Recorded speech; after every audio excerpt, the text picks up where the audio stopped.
Hello and welcome to the Newsfeed Talk Show edition. I'm Stephen Byrne. And I'm Hunter Hodes. Last week was Homecoming Week at Virginia Tech. A series of events and year-old traditions took place throughout the week. It all led up to a nail-biting victory against the North Carolina Tar Heels. Field reporter Kelsey Vick shares more detail about the week's events.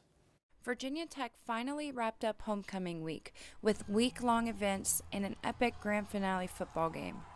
The week started Monday with the campfire kickoff at the Duck Pond, and Homecoming's Got Talent was Tuesday at the Haymarket Theater. I really like that Homecoming gets all of the Blacksburg community involved, so it's not just our campus, like just our students, it's everybody coming around on that one Saturday, and I think it's really cool. The Laugh Riot, an annual Homecoming Week comedy show, was held Wednesday in the Commonwealth Ballroom. Megan Thee Stallion performed at Burris on Thursday, and the parade was Saturday morning. The homecoming candidates each had a philanthropic cause they campaigned for. And I think it's really cool that each candidate has their own individual philanthropy that they're donating to. And then even if they don't win, they continue it through the entire year, so that's awesome. Sam Dickerson from the German Club and Desiree Velez from Latin Link were crowned Homecoming King and Queen. To wrap up the week, the football team faced UNC, and for the first time in ACC history, they went into 6 overtimes and came out on top. Having 6 overtimes was crazy. Everybody was jumping up and down, screaming, standing on the edge of their seats. I remember the moment where we scored the final run, everybody just screamed, it was so loud. Homecoming 2019 was a huge success, and it'll be a hard act to follow next year. The silent heroes of the week were the members of the Homecoming Board who coordinated all of the events leading up to the game. President of the Homecoming Board, Rachel Musher, joins us today to talk about her experience and the outcomes of Homecoming Week. Welcome, Rachel. Thanks for joining us. Thanks for having me. Oh, it's our pleasure. So, just to get in a couple things, you said you were president of the Homecoming Board. So, what exactly events did you organize for Homecoming this year? Yeah, so the Homecoming Board is student-led, and we plan all of the week's events. So Monday night we have a campfire kickoff. Tuesday we have Homecoming's Got Talent. Wednesday and Thursday is the concert and the comedian, and that's done by VTU and BSA every year, and they always switch off. And then Friday we have the Spirit Rally that is put on by SAA. Okay. When did you start becoming involved in the planning of Virginia Tech Homecoming? So I got involved freshman year, all through high school. I did a homecoming committee. It was nowhere near the scale of this homecoming, but I knew that I wanted to continue doing it in college. So I started small as an assistant and just kind of worked my way up. And I never thought I wanted to be president, but they came to me last year, and I couldn't say no. So. That's so nice.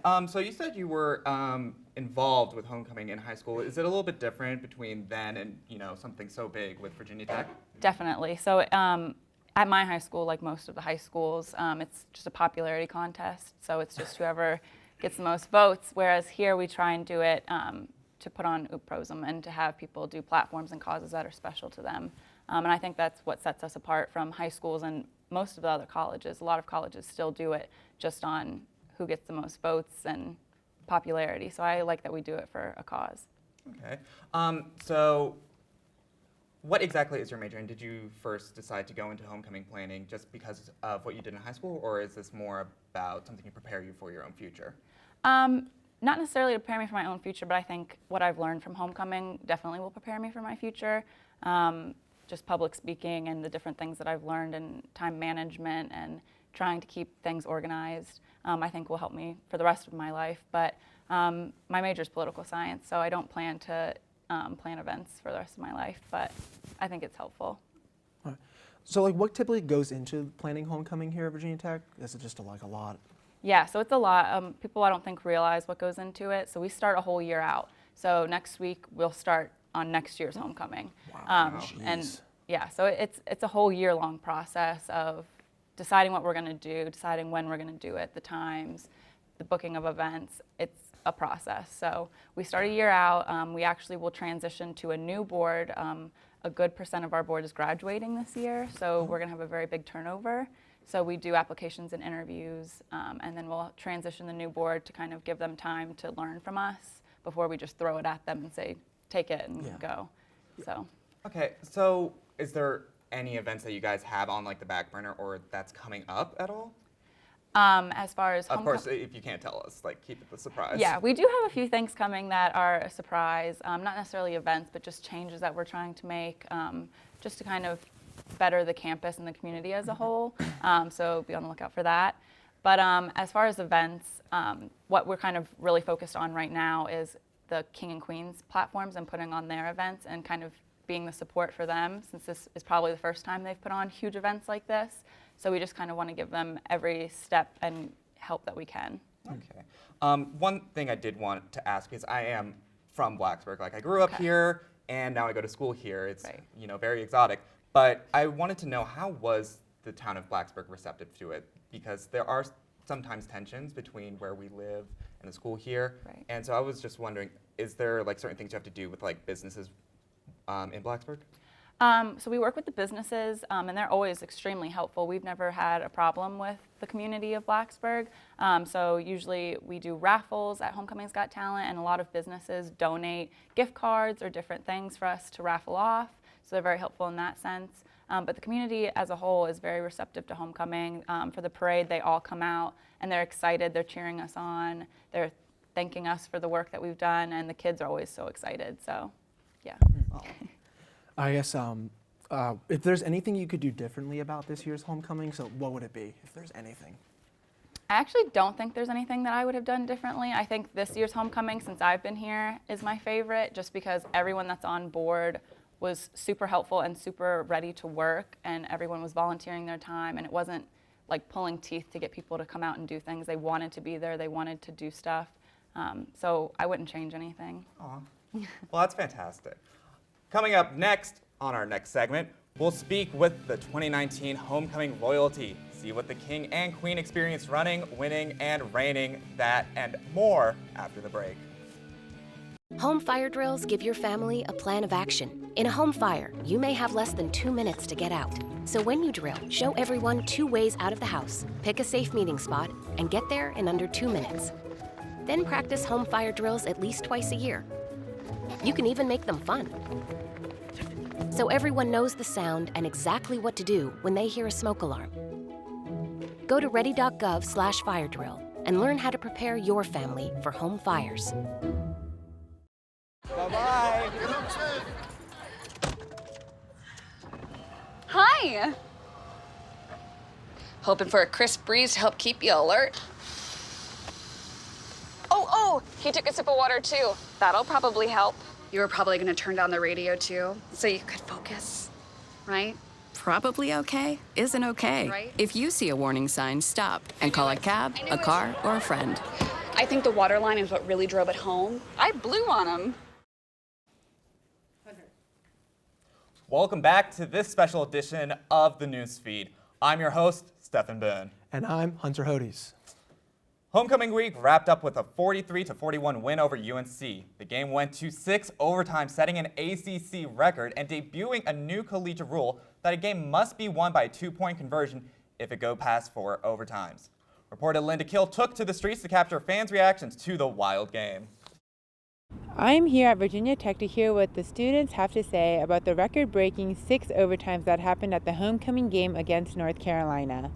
I thought it was nice to see our team actually stick it out and fight to the end. I think there was a point where this team would have given up, like maybe last year. So that was nice to see.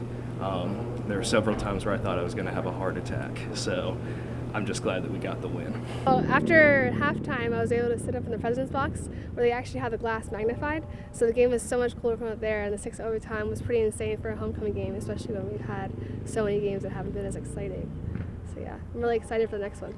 I was at the game as a marching Virginian. It was pretty cool because we brought back Stick It In, which I feel like hyped the crowd and kind of gave crowd the hope for the football team to keep on going, and well, it worked because we won. I think that overall the play calling was really good, and when you're down to your third quarterback in a single game, it's really hard to maintain any kind of consistency. A lot of these players haven't played together with this quarterback, and so it's hard to know. But overall, I think there's a lot of room for improvement, but we did fairly well. It's obvious that many people were ecstatic about the Hokie win this past weekend and were blown away by the intensity of the game. I'm Linda Keel reporting. The game was filled with excitement, but so was halftime when the homecoming king and queen were announced. Sam Dickerson was crowned the king and Desiree Velez was crowned queen. They are here with us today to talk about their platforms and future plans. Thank you guys so much for joining us. Thank you for having us. Thank you for having us. So is this your first time doing anything, interview heavy as king and queen? Yes, actually. Are you a little nervous for it? A little bit. We're going to try to go a little bit easy on you.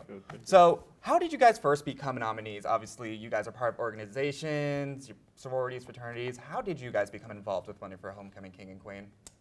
So last year, as I'm a member of German Club, we had our candidate run, Ryan Niblock, and he actually won last year as well. So I was very involved in his campaign, helped a lot behind the scenes, doing a lot of setting up for booths and doing stuff like that. And through that process, I really realized that that was something that was really cool. And then after talking with him, I decided to throw my name in the hat last spring. And so I'm actually part of LatinLink, which is the Latinx social organization on campus. We've actually never had someone run before, so it was a big year for us. They brought it up last semester, and I was kind of like, no, that's too much for me. I am a senior, and I'm trying to take advantage of it. But then, of course, they pushed me into the, you'll be the first Latinx ever, and that looks great, and I'm really excited to represent. So you did mention how you are the first one to run for LatinLink. Yes. How does it feel being, like you said, the first Latin person to win Homecoming? Yeah, so I was the first ever, and it was a big step for our community. A lot of us didn't understand what it meant to run for Homecoming, but we really came together, and we were all really passionate about it. And as you can see from a lot of the videos, we were very overwhelmed and shocked that it even happened. So we're really excited to put it on. So what were your platforms when you were campaigning, and do they really hold a special place in both of your guys' heart? So my platform is called Spotting the Signs with Sam, and it's designed to provide mental health resources to local Blacksburg and Montgomery County youth prior to their transition to college. And it is very special to me. My very best friend on earth came to Tech as a freshman and struggled with his mental health during his first semester, and actually had to take the second semester off in order to get himself right with his mental health.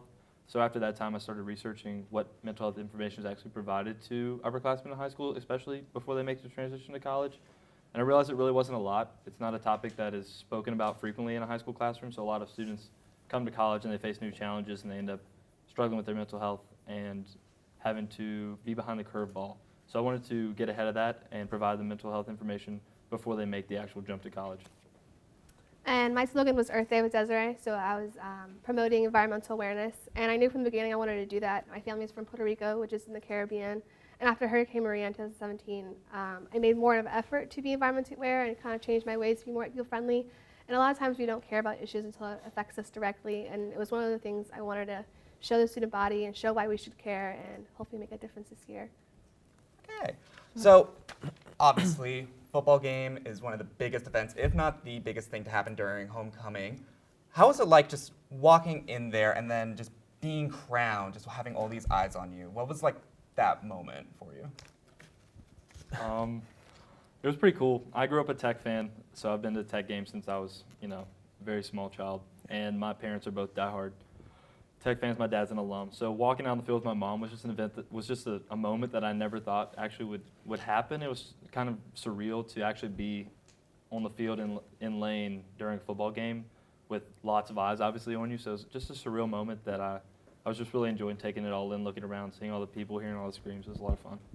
Yeah, definitely like Sam. I was with my dad, and we were, of course, extremely shocked, but there was also like 65,000 people there in the stands.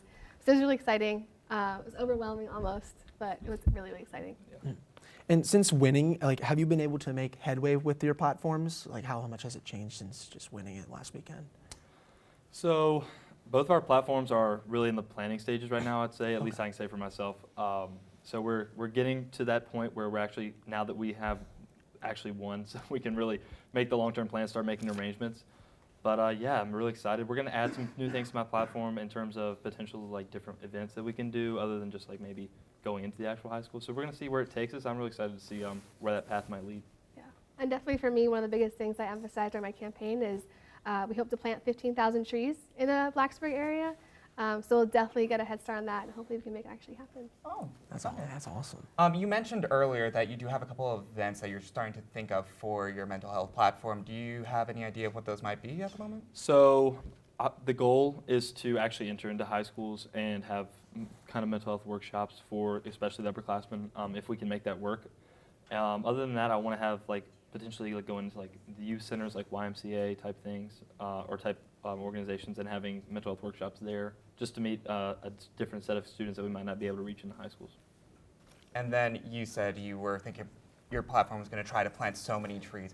Where specifically are they usually just trying to be planted? So last year they did Strubles Creek, which is right here in Blacksburg, and I think next year they're trying to do the same thing. Last year they planted 6,000, so they're trying to double it a little bit. Oh, wow. So really that's from Environmental Coalition, but of course I put on my own events, so we're still in the works of that. Okay. Yeah, and how did your organizations, I guess, help you in your campaigning process to become the king and queen, I guess? Sure. Well, I think naturally, for example, our culture is very one to be personable and loving, and we reach out to people, and I think that's one of the biggest things during our booths. Everyone came out, and we made an effort to talk to people and get to know them, where they were from and why they cared about being environmentally aware. So they were all super passionate and just as excited as I was. So. And the guys, the other members of the German Club were fantastic. I had a pretty stressful week academically last week as well, so they really stepped up to the plate and were able to help me set up booths, take down booths, go on my behalf to speak to some organizations that I couldn't be there personally to present to. They were just absolutely fantastic. I couldn't thank them enough for all the effort that they put in. Well, now you can. There you go. Thank you, guys. So now that we kind of touched on how your organizations did help you, what were your friends like? How was everyone you spent time with normally, leading up to homecoming? Were they like, oh, dang, what was it like? Friends were a little bit trying to figure out why we would take on such a big burden in our senior year. But it was really just boiled down to the passion I had for my platform that led me to do that. And other friends were just super supportive. Everybody in the Virginia Tech community, I felt like, was behind our backs.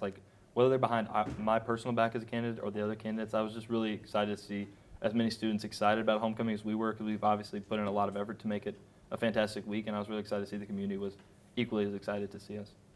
Yeah, definitely. All my friends were very ecstatic, and regardless of win or lose, I think everyone was extremely supportive. Oh, that's great. So how exactly has your lives changed since being crowned? Is there a new kind of feeling behind it?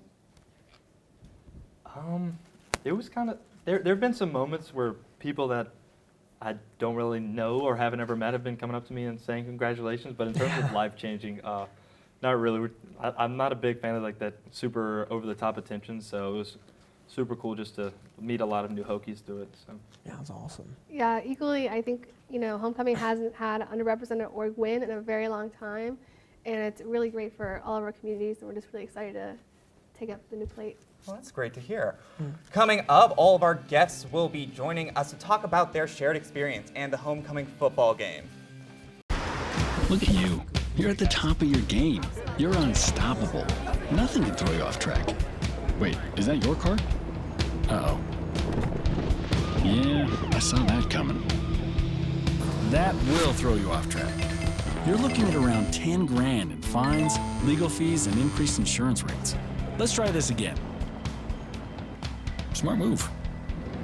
Because buzz driving is drunk driving.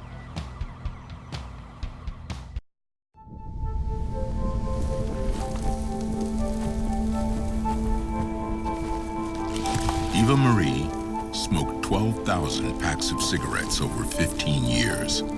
She quit, and now there's a new lung cancer screening that could save her life. You stopped smoking. Now start screening. No matter how much you smoked, early detection could save you. Talk to your doctor or learn more at savedbythescan.org. Welcome back to the newsfeed. I'm Hunter Hodes. And I'm Stephen Ben. Plenty of planning and coordination went into making Homecoming Week a great time for students and alumni alike. Both board members and homecoming candidates combined efforts to put together the best celebration they could. We're now joined by the board president, Rachel Musher, and homecoming royalty, Sam Dickerson and Desiree Velez, to go into a little more detail about their combined efforts. So first of all, I just wanted to say thanks for coming back. I know a lot has changed. We now have 3 chairs. But as we know, one of the biggest things to come, aside from you guys being crowned royalty, besides the conclusion of homecoming, was the football game. And I want to dive into that just a little bit. So as we know, Virginia Tech hasn't necessarily had the best record this past season. Before heading in, what were you guys thinking was going to happen at the game? Like, obviously you knew there was going to be like ceremonies and stuff, but what was it like waiting to see the football game against the Tar Heels? I'm going to be honest, I kind of forgot we were there for a football game. I was so stressed and worried about getting all of them where they needed to be with their families and that we didn't lose anyone, that by the time we got to our seats and Enter Sandman started, I was exhausted. I just had to sit down for a second. But yeah, that game was wild, so I'm glad that I was there for that. I'm a diehard football fan, so I was excited about the game. Of course, I was way more nervous about actually going out on the field than what our actual performance were. I had a good feeling going into the day. But yeah, that was an insane game. Coming down the wire, I thought we were going to lose it like 3 or 4 different times, and then to see it all pull off at the end was absolutely incredible. Yeah, I'm the same boat as Rachel, where I was so focused on homecoming, and I knew it was a big game. I was just kind of hoping people would stay past halftime for the court. Yeah, it's definitely something that's obviously been talked about a lot on social media. I guess, how special was it that you all got to be there for, I think a lot of people would say, one of the most iconic games in Lane Stadium history? 6 overtimes, like all that. Yeah, that was amazing. So they also got to come into the president's box with us. So after halftime, that's where we go, which was very nice because I know that it started to rain through some of the game. Yeah. So we were nice and dry inside, but it was amazing. Afterwards, I went outside the president's box and went down just to kind of see everyone, and it was crazy. Yeah, it was really funny. The only downfall I would say is I don't know if I'm ever going to be at a more exciting football game, a home football game for me personally, between the actual court event and the ceremony at halftime to the actual game. I don't know how we could top that, so we'll see what the Hokies have in store for us the rest of the season. Yeah, definitely for the president's box, it was a pretty cool game to watch. So what was it like more so at the football game? Because obviously it got really close, and then it went to overtime. Overtime again, a third one. We went to 6. That is something, I'm pretty sure that set an ACC record. What was it like to see that happen just constantly? I was at the edge of my seat personally. Yeah, I was too, and my family was with me in the box, and my mom and my grandmother were on either side of me, and all 3 of us collectively were very confused as to what was going on. We didn't know how long this was going to go, if we were going to be there all night, but we were all so excited, and every single thing that happened, I couldn't even get up to go get like food or drink. I just had to sit there. I couldn't walk away. So as I said, my family was our diehard Hokies as well, so they were also in the box. And about the 3rd overtime, my mom just laid her head down and would not watch. And then I think we missed a field goal, and she picked it up, and it was just beyond upset. And then to see her come back, it was a wave of emotions. It was pretty cool. Yeah, definitely. It was a really exciting game, and the entire town of Blacksburg, and I think all the Hokies that came out, it was really exciting to watch. Yeah, did you guys know about the new rule that they adopted over the offseason? Because I mean, I also follow the program a lot, and they had LSU Arkansas went to 7 overtimes last year, and they had the old rule, but then they brought the 2-point conversion. So did you guys not know at all that was coming in? I had no clue. No idea. Yeah. Honestly, when I was researching this, I had no idea that rule was even in place. So that was I didn't either, man. That was wild. I didn't either. Wow. Yeah. So now we have a win under our belt. It feels like the first time in forever, personally. I may not be the biggest sports fan, but it was just, this was out of the blue. So does this kind of reinvigorate your Hokie spirit? Does it kind of feel like, oh, hey, we might have hope and maybe potentially winning more? Or is it kind of more, well, it was maybe a fluke, or maybe we still have a long ways to go? I think it helps with the Hokie spirit. I think it helps the students that are there watching the games want to be there and want to come to more of the games, which in turn I think helps the players be more excited and get pumped for the games when they have a loud, big crowd that's there to watch them versus a small, empty stadium. Yeah, definitely felt like the Lane Stadium of old during that game. It was amazing to see north stands, and I don't know if that was partially because that people were there for halftime ceremonies or what it was, but it was amazing to see that it wasn't halfway empty. So yeah, I'm super excited for the rest of the season. I think we have a a good chance to build on some obviously recent momentum and carry that into the bye week this weekend to continue to get better. I'm actually going to the game next weekend at Notre Dame. It's going to be a lot of fun. I'm excited to see the turnout there. Hokies travel really well, so I think we're going to have a pretty loud environment from the away contingent, even though Notre Dame's a pretty loud stadium in itself. So I'm really excited to see what we can do. I'm excited to see, obviously quarterback changes, new offensive scheme, and the defense played some shutdown D coming down the end of the game there. So I'm excited to see what we can build upon next week. Yeah, I'm definitely still skeptical, but I think it does get people hyped for the games, and of course, hype is always a great thing to have for us. Okay.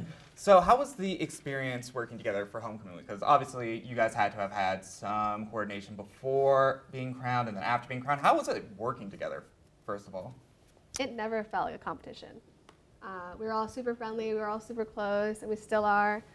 We did each other's booths, asked if we needed help. We were very much a team rather than one-on-one against each other. So did you guys end up running together, or was it just something that ended up coming together at the end? Oh, no. That's one of the big rules that go into it is that each of us are running our own campaigns, and joint campaigning is not something that is encouraged. But the court as a whole, all 16 of us, the 8 guys and the 8 girls that were on court, really formed this bond through the mutual tasks and opportunities that we had that we really took advantage of, and I can now call them some of my best friends at Tech. We had a really great time together.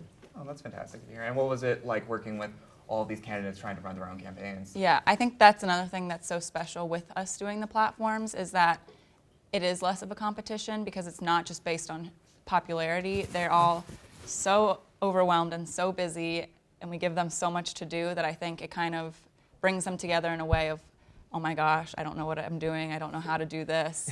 Like, let's all help each other, which I think is very special because it's not this competitive environment where they don't talk to each other. It's really nice, like you walk in and the meetings, they're all talking before we get started, so.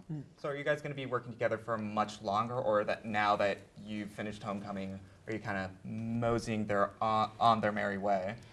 So we'll help them, we help them put on their events, give them all the support we can as the board is transitioning and the seniors are transitioning out of board. We won't be able to give them as much help. That'll kind of come with the new board. They'll be the ones that are primarily in charge of them, but definitely if they still need us, we're there for them and we'll be at their events, so. Yeah, and a lot of the other court members have reached out to both of us and offered to help us in any way they can in the spring, so it's been really cool to see the support from them in our winning and in our coming campaign promises. So just to wrap things up just a little bit, now you guys are heading out, you're ready to do your own thing. Do you have any advice for what someone is going through this next year? Because I'm not sure if you guys want to run again, but what would you kind of recommend?